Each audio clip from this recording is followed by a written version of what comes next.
Hey guys, and welcome to episode 46 of Dad Knows Best. I am Harrison Mudge, father of one 7-month-old little bambino. He's 7 months. He's 7 months. That's right, Adam Callow, my co-host. 7 months. Oh, sorry, I wasn't here Father yet. of two. You didn't introduce me. Yeah, you didn't exist for a moment. You Am were I? just speaking from the ether. You're sorry, father of one, father of two over here. Today is kind of a follow-up of a follow-up. So for the past two shows, we've been speaking about... Oh, sorry, for anyone that's like new to the show or new to watching or new to listening, by the way, I've just see how I'm like right in the rhythm of it because it's like part 3 and my mind's already set. This is just a show where a couple of dads, a couple of OGs talk about what it's like to be a couple of hip dads. Don't go that far. You know, Don't go I think that we've far. got cred. By the way, this mic is falling to pieces, so if at any moment I go silent, It's just limp, fell man. off. Like an we just share overused dad dick. I think that. Whoa. For anyone that's now no longer listening, this was a show about some good friends, probably too good, just sharing war stories, pop tips, advice, and just having a giggle along the way, and just having. I say we have a giggle because this show is mainly about entertainment for fathers. Is kind of the shtick. But I realise that we are, and we do more often than not, talk about quite serious topics. Yeah, we break through the noise because we tackle serious topics in a lighthearted way, and that allows people to listen in a relatable way for them to take positive action in their life. Subscribe. So today... That's all I've got, by the way. You spent. I need to pop that V to get that back. Jesus. I keep looking at your limp mic. It's so limp. For anyone that's listening, please just search Dad Knows Best on YouTube to see how limp it really is. Like even the main shaft of the mic is just like limp as well. Cool. So... You got a real weird grip on that, by the way. Just cup it. So we were... now I understand why you hold it a lot. You do realise the other day, like I remember when I was in that podcast, it came that loose. I felt like I was a rapper on stage. I was holding the mic in my hand because I refused to let it go. Like the base is pretty solid, but from shaft to tip, it's a bit loose. Anyway, It's a soggy tip. to the meat and bones of the conversation that we're trying to have. We've spoke previously about on two different shows about social media and tech. What other shows were you on? When episode 45 and 44. Our show. Our show, yeah, we talk about some real cutting edge stuff. Like we were talking about tech, kids when they should get it, not necessarily when they deserve it, but when are they old enough to sort of use the platform appropriately and not be affected by social media and the potential negative effects. Now, last week we spoke about specifically sort of Instagram, Snapchat, TikTok, all these things, and your boys are probably too young to be using Instagram, for example. Yep. But they are getting exposed to things like TikTok, for example, is quite a young demographic. My kids are still too young. Still too young. Your choice or theirs? They don't know what TikTok is. Just because they're not exposed to like social media or the... I think me and Sarah have made a conscious effort not to... Like, Sarah is on TikTok. She's not dancing on TikTok. What's her TikTok handle? She's a consumer of TikTok videos.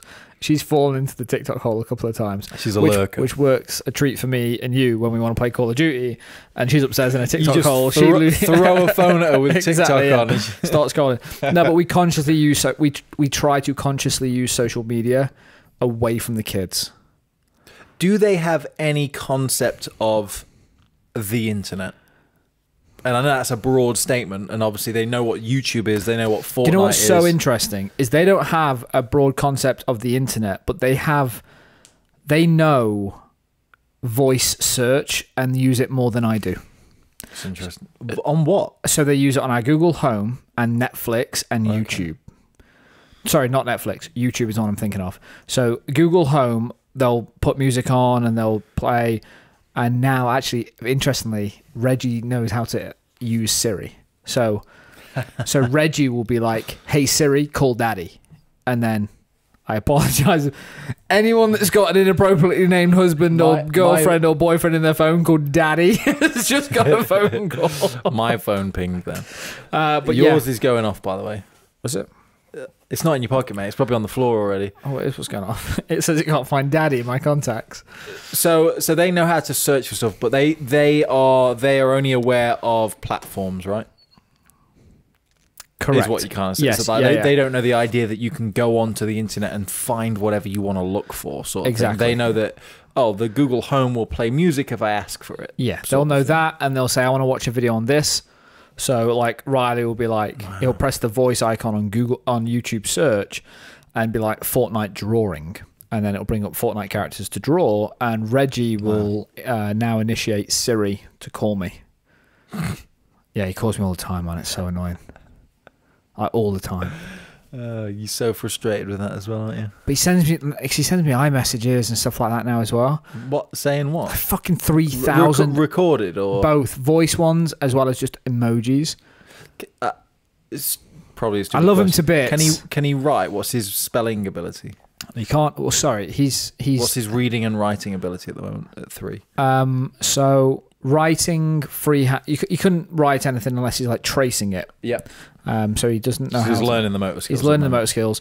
He has fantastic motor skills, actually, like far beyond what Riley was at that age, which is interesting. And no reading ability right now. Cool. So you actually said to me earlier on this week. Hold on, you make notes of what we talk about. Mate, you think I just like roll in to this room? You literally said to me in our friendship, I'm like a carrier bag in the wind or something to that effect. That is my life ethos. But a carrier bag in the wind does not take notes on friend conversation. A carrier bag can hold things still.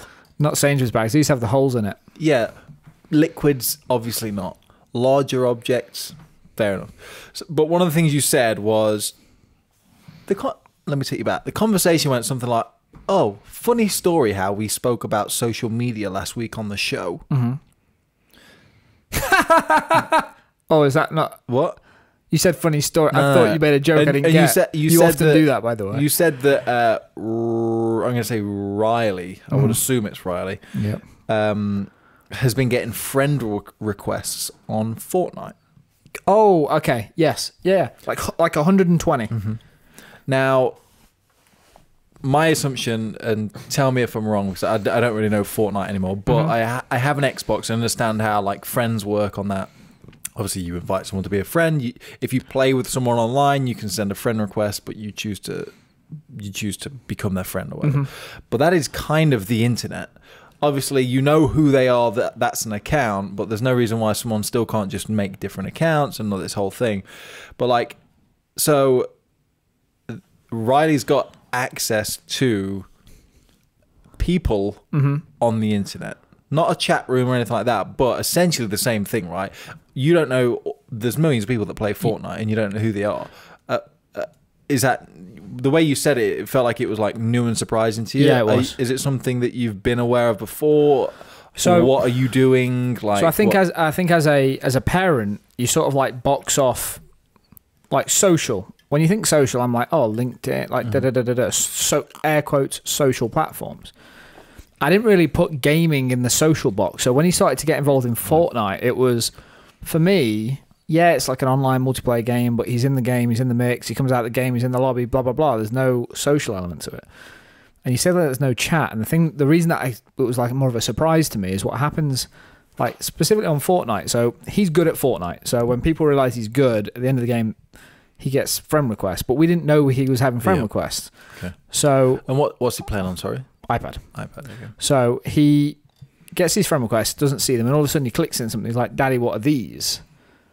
And he can read now. Like he can read friend request. Like he reads it. What is this? It's friend request. And is it? Sorry to jump in, but is that linked to an Epic account? Yes. Okay. Yeah, and he has his own. Okay. So he gets all these. So has he got his own email then? Yeah. For that. Oh. Yeah. Obviously, we forged the date of birth and stuff like that, but like we wanted. I mean. So you're the cause. Yeah, but I guess what, they're gonna be 16? I don't know. 13? I think it's 13, but I randomly email him now and then. Seriously.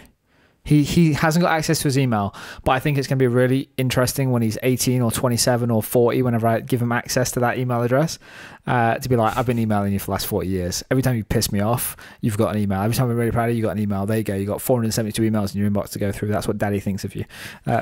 Select all archive. At least you didn't go for delete. At least you didn't go for delete. I know, just in case. So he got these friend requests, and then I was like, oh, that's interesting. And then I was like, oh, you can just accept them. But before I did, I had a quick second thinking about what we spoke about on the podcast.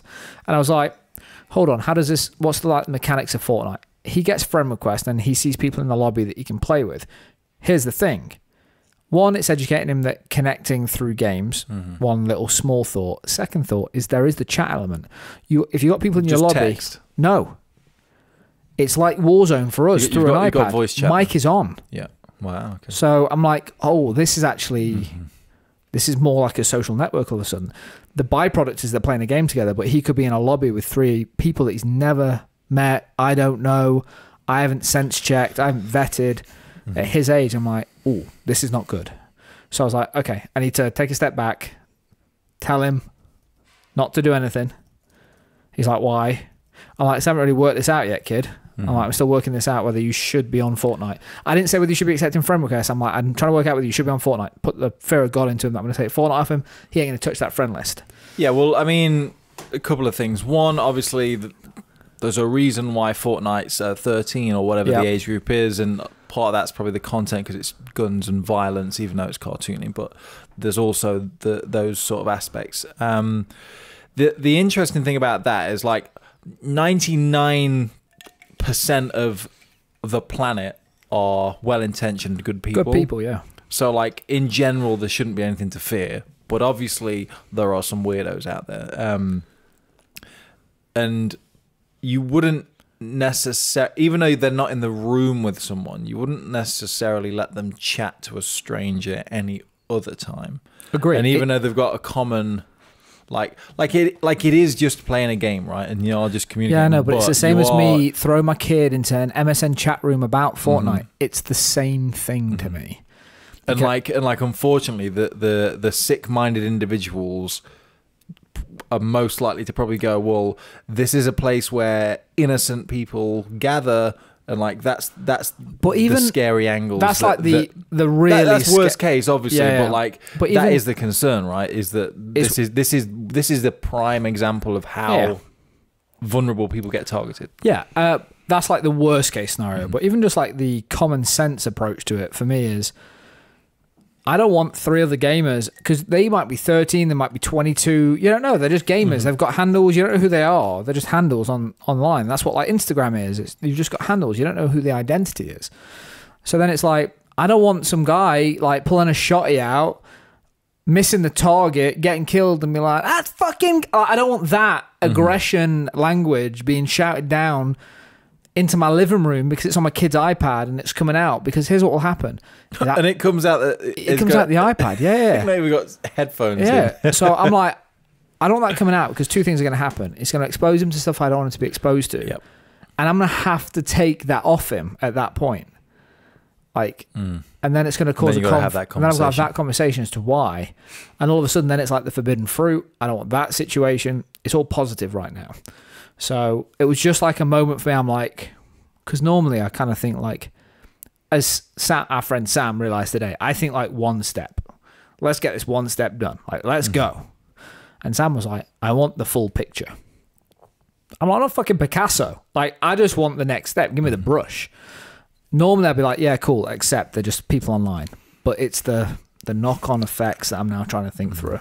It's like, to use the painting example, it's like using a small, like 2-inch brush to paint a single shelf and realizing you need to cover the whole room and you should have got a roller. How the hell is that the same? Hey, I'm trying to think. I was like going in with first step intentions and then realizing there's a bigger picture to understand. With you now. Okay, you're right. Okay, I get there. Sorry, I'm slower today, Harry. You've been drinking and you've had a quarter of a drink. Man, Hey, this is my second drink. The first one you made, you got these. You even came in and was like, the ratio's off. There was so much ice. The ratio's off. But anyway, the tool talk thing for me, I was like, this is actually a learning curve, because the things that I grew up with, that was social media and games, the two are intertwined. I didn't realize that until that conversation. So the other thing as well is, like, the reason I didn't even think about it either is because for me, I know Xbox.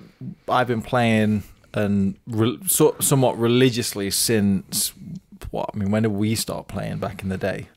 It was like 18 years ago, 20 years ago. But like with Xbox Live though and stuff, it was like it's at least 15, 16 years old. God, it feels weird. It feels weird. 15 years old. It must be 15 years now. Yeah, because mad. Yep. But back then, like, for example, Xbox Live was a place where you could go, you could play. For anyone that doesn't know, you can play games online and join random lobbies and literally just speak to random people, right? Mm-hmm. But back in funny story, actually. On that note, we went into a lobby the other day, and I think we were online, and we went into the lobby, and you can hear people talking. And I was like, they could be from anywhere in the world, and I went bonjour. And a guy went, I don't speak baguette. I was just in stitches. Anyway, sorry, carry on. Good old-fashioned racism. It had me going. But back in the day, it used to be a place where you could be on your own, go into a game, join a random group of people, say hello, and everyone would be really nice. Because it was new. It was this place where, like, only, not like a certain type of person, but it was just like gamers back in the day, to give it that term, were all on the same page, all nice people. Nowadays, because gaming is such a broad thing that like everyone plays games, it's now the world is online, essentially. But most things, like, if you look at Facebook and Facebook groups start off really positive, energetic, all intent, and then trolls get in, and then it can degrade into a cesspit. So like I say, so back in the day, everything, like, when I think about what it used to be like, I reminisce, because it was an amazing place where you'd go online and you'd make new friends. Like, I've genuinely made real friendships with actual people that I'd never met before, and then subsequently went and met. I think I met someone that you'd met online. We were together. What's his name? Andy. And I was like, oh, how did you guys meet? And it was like Halo 2. And I'm like, what, cool. Okay. But weird, right? Yeah, weird, but cool. Because it was the right intent back then. Yeah. But now, everyone's online, and you've just got, like, there's still pockets of politeness, but it's like the real world, right? If you don't go to the right areas, you just find really negative energy, negative people, and then just, like, foul language if you're a young child, which is hard to, you can't filter people out that use bad language on Fortnite, for example. No. There's no parental controls for that. Either Riley gets to play Fortnite or he doesn't. So, like, controlling exposure to these things is really difficult. But so, like, you can only say Riley can play with his friends and block other people completely. But, like, I guess he doesn't. Does he have friends that play it as well, or is he literally just playing with? No, he's really got into it though during, like, lockdown. Like, he was aware. Obviously. He was aware of it before, but, like, he's into Fortnite since lockdown. It's just obviously more time, and, like, and he enjoys it. And weekends, I'm weirdly, because I've taken a step back and breathed a little bit, I'm enjoying gaming again. He's seen me game and bits like that, which is fun. But I think it's the same thing right now. Don't play your iPad. I'm playing Call of Duty. You noob. And then but I think it's you said something about, like, the real world and people. The way that I think about it is, Riley is now in a position in his life where he's starting to build real friendships. And I wouldn't take Riley to a random playground and chuck him into a random playground and say, there you go, crack on, kid, play, and then take a step back. So the same for me translates online, which is, if he has friends at school that play Fortnite, awesome. Connect, play, headphones on, cool. Really up for that. Until he's got that going and he understands that dynamic and he grows up a little bit, like, until the day I actually weirdly feel comfortable putting him in a playground with randoms and saying, go make some friends, which is hard for anyone. Adults struggle with it. Do you ever do that? It'd be a weird thing to admit if I said, I go to playgrounds and make friends. No, but like an adult version of that is, do you feel comfortable going to a pub and just being on your own, shooting the shit and speaking to people at the bar? That's like a really hard life skill. Really hard life skill. See, it's funny that you use like an example like that. It doesn't have to be a pub, obviously. It can be any public venue that people congregate. But most adults, probably UK adults, British adults, probably don't speak to people because that's kind of how it is, right? We don't. Imagine we going keep to ourselves to ourselves. But if you're there with people that are in the same vein as you, like let's say we went to it's like I don't know, conference, football fans or something. Yeah, exactly. Let's use we're not sports followers, but we're gonna go down this thing. But like you go to a stadium, stood next to a fellow fan, you've got a common you talk to interest. Them. But that's my point. Is like, I want my kid to get comfortable. Out of depth here, mate. I want my kid to feel comfortable with his own. He's developing and learning what friendships are. I want him to get crystal clear on what a friendship and a relationship is before I expose him to external people that I can't control, have an influence over, and bits like that. Yeah, and it's also like, I don't know if you have the conversation, if there's even a conversation to have, but I guess it's just you try and talk to them about being safe, but it's like you're trying to protect him from being exposed to the real world that is most of the time positive and good, but has the potential to be really bad and scary and dangerous. It's like he's probably not. You should always. It would be amazing if you could keep your innocence until the day you die, but unfortunately, as we get older, we're all faced with reality, and it makes us miserable. but so when it comes to kids, it's like he's only 6, right? Yeah. So you don't want to have the real world talk with him right now because he just wants to play fucking Fortnite. Yeah, exactly. he enjoys the game, and to that point, is my job is to bubble wrap him as long as I can, so he enjoys his childhood for as long as possible. That's like my job, and I'm going to do that. Yep. And for me, it's not about having to explain to him right now about, hey, the reason you can't connect with these people is because there's these sorts of people in the world. That's just not what it's about. I'd rather him go, Dad doesn't let me have friends on Fortnite, but I can still play without having to have that conversation about like the real world and what's going on. So yeah, and I think that's a platform thing. Eventually, when they go back to school and he's got all friends and they're all playing whatever the latest craze is, then he will. It's very easy for him to just play with his friends, so that you won't have to have that issue. But because then it's an easy conversation. It's like, like he's like, oh, Johnny's got Fortnite, and I'm like, awesome. Who's Johnny? Yeah, ring his parents, and then it's like, okay, cool. We'll Can these guys play together? Yeah, cool. Let's do it. So then I'm like, Riley, here's the rules. People that you know from school. Yeah, it makes sense because you have a relationship with them. You know them. You want to play with them. You don't want to play with random people right now. You got friends to play with. Then I can just ease him through that process until the day he's like fucking shouting down the mics and calling other people noobs because he's been playing this since he's 6 years old. Till he's leading our squad on Call of Duty. It's like, Dad, pull. Pull your weight. It was an interesting one for me. I think it's because. I think the big learning for me is the stuff from my childhood where I boxed it off in my head is like, this is a game, this is social, this is this is that. Different. It's different. So I'm kind of that's why I spoke to you. I was like, this thing happened, and I'm like, it was new, bit scary, didn't think about it, and I think I need to think about things a bit differently.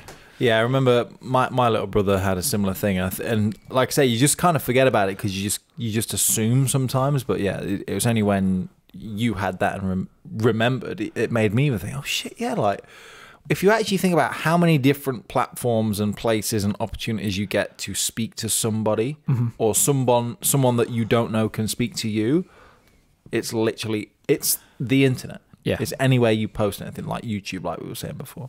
For me, it's like Riley's developing his personality. I want him to develop it around people in real life. Yeah. Get these skills right before he starts to worry about how that translates online. He needs to be comfortable with himself around the people that he knows before the rest of the world. Like it. We will leave it there. Been a bit of a journey this has, hasn't it? I mean, I'm sure this is what the show's all about. We'll continue to go through it as Elliot gets older. I've got a bomb to drop whenever you're ready. Reggie gets older as well, because obviously Riley's paving the way, and it'll be interesting to see how, or if there's any similarities with, like, is Reggie showing signs of similar interests as Riley, or do you think they're two different people? Because like my older brother was a very outdoor kid, but I was indoor Xbox. So like they've got massive different personality types. But interestingly, this morning, Reggie asked to play Fortnite. Okay. So now you got to get him an iPad Pro. he borrowed mine. That's the bombshell, isn't it? No, We've just bought 2 more iPad Pros. He bought. I need your iPad back. Take it. He and I was thinking it through actually, because I was like, because what he does, interestingly, okay, so he sits next to me. So when me, Sarah, and Riley, we play squads together, Reggie comes and sits on my lap, and every time we're in a vehicle, he'll like drive it and boost it. So he knows that and he enjoys it. He feels involved. And I was like, I'm not putting him into anything where there's any violence. He's already a fucking thug. Like, that kid is a thug already. You're sightseeing on Fortnite. So there's that thing where you can just go and browse the world. There's no guns. Oh, I didn't know that. So you can go to basically live shows. Like, you can go and see. Oh, okay. I knew about the shows. Like, they've had like Travis Scott concerts and stuff like that. So you can go to concerts. There's no guns. There's no violence. You jump about. So it let him jump in and think like he was playing Fortnite, which was cool. Okay. So we did that this morning for the first time. Didn't know. Yeah, so it'll be interesting to sort of see how that dynamic plays out. Future shows, Reggie turns 4.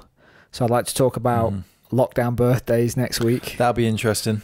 So there's 2 shows on my mind right now that I'd like to cover. What's the bombshell? What's the bombshell you got? I think right now with what's going on in the world with Black Lives Matter. Yep. I think it's. I would like to jump on the mics and discuss openly, at high risk of putting my foot in my mouth. Well, I didn't mention it today. Obviously, everything's going on in the world. It's like horrendous, but I felt that we should just focus on this right now, and I wasn't sure whether we should even bring it up on the show. Not because I didn't know how to talk about it, but because obviously it's a serious topic, and I didn't want to just like have a 2-minute. No, I agree. Moment. So here's the thing. Here's the thing that I want to touch on in a future show. Just a heads up. We're getting to the end of the camera. Okay, I'll make this super short because I know you're on a time with the camera battery. Much. But we watch YouTube at home, and it's on the TV. The thumbnails of the violence. Riley said, "What's that?" Okay, that's interesting. And I took pause and was like, It's all the riots and stuff, you mean? Images of the riots with thumbnails, to clickbait thumbnails. So I was like, okay, how do you tackle this? And I thought, I need to think about this before I do it. And I'm like, oh, it's just some more news from around the world. Play it down. But I'd love to get on the mics and speak to you and say, actually, not now, not in the future, maybe not short term, but as a parent, how do we instill the ethics that I know me and you have in a world that is clearly so torn right now? The whole Black Lives Matter movement, I love the fact it's getting the level of traction. I don't agree with some of the activities, but I think it's out of a combination of frustration with 1, lockdown, and 2, what's going on. But I would love to just touch on that as a show, as dads talking about how we think about it for our kids. 100%. So I've done some crazy shit in my house. I've kicked my fucking gran out because she was racist at one point. She said racist comments. And that's her generation. We won't get into it now, but that is literally the whole argument, right? Yeah. It's like tackling your peers. Guys, stay tuned for next week's episode, and thank you so much for listening and or watching this week's episode. If you want to get in touch, get any pop tips, advice, share it with us, or want anything from us, you can email dadknowsbest@nbs.fm. Until next time. I don't know why I say that every time. I feel like there should be something there. I like salute. I'm watching Ballers at the moment, and in Ballers, Dwayne Johnson, he says ciao at the end of a phone call, and then gets off the phone, and he's like, why the fuck did I say ciao? So, guys, ciao.